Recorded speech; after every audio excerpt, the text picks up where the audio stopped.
Assange. He's getting slammed by CIA Director Mike Pompeo, who ripped the WikiLeaks founder for leaking sensitive government information during a speech at the Center for Strategic and International Studies yesterday.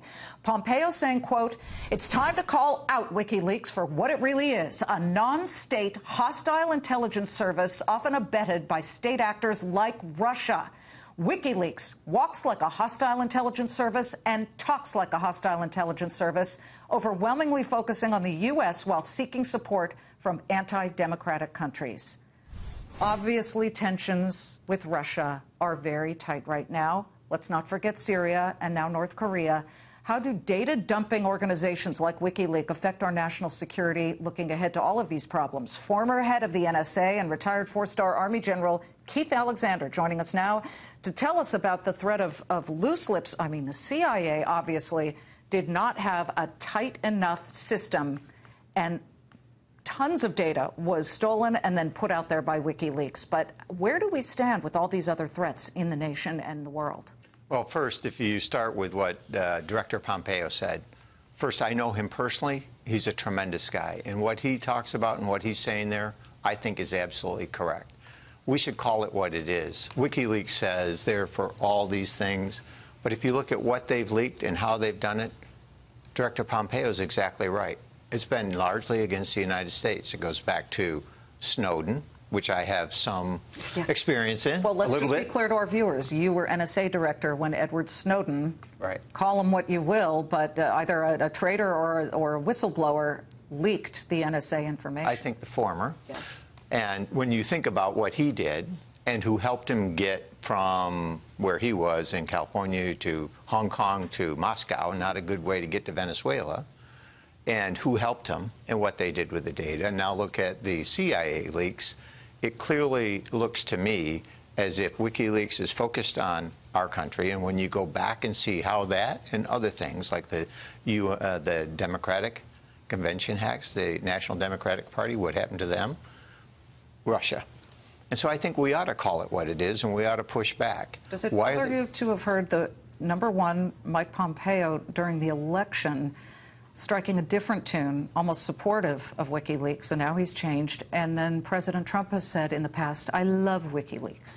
Well, nothing beats having access to all the information to see what's really going on. And I think what both the President and Director Pompeo have is now they're on the playing field. They see what's going on, and getting that information out for our country is hugely important. Can we do anything through the NSA, through cyber warfare, regarding this North Korean situation? Kim Jong-un has announced today that he has specific targets in sight. They are military bases run by the U.S. in South Korea.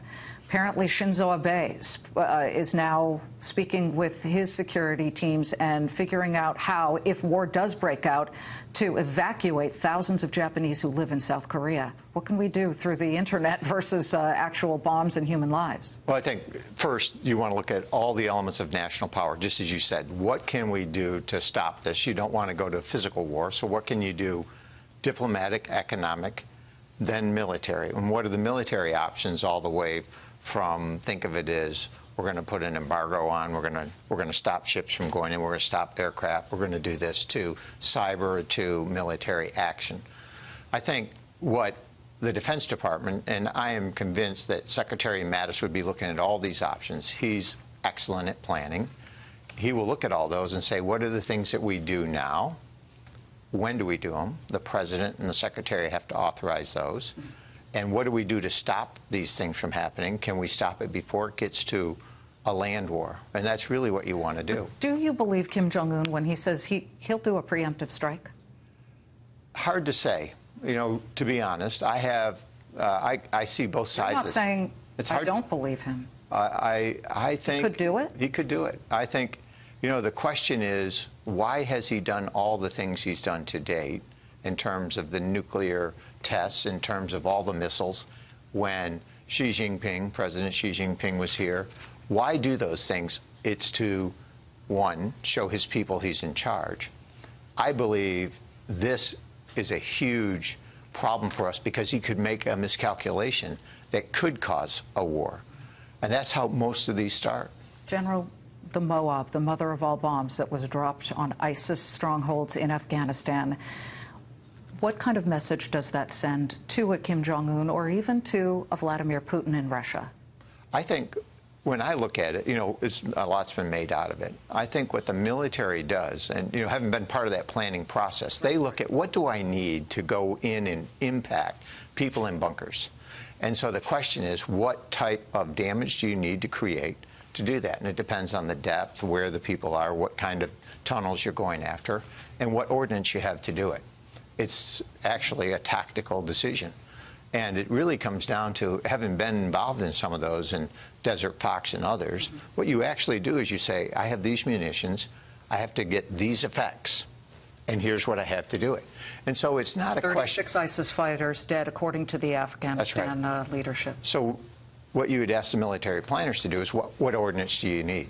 So what does that say to answer your question, what it says to Russia and to North Korea and others is that, one, we have a president who's going to act in our best interests and is not, he's not holding back. He's going to do the right thing and do it when he needs to. I think that's a great message.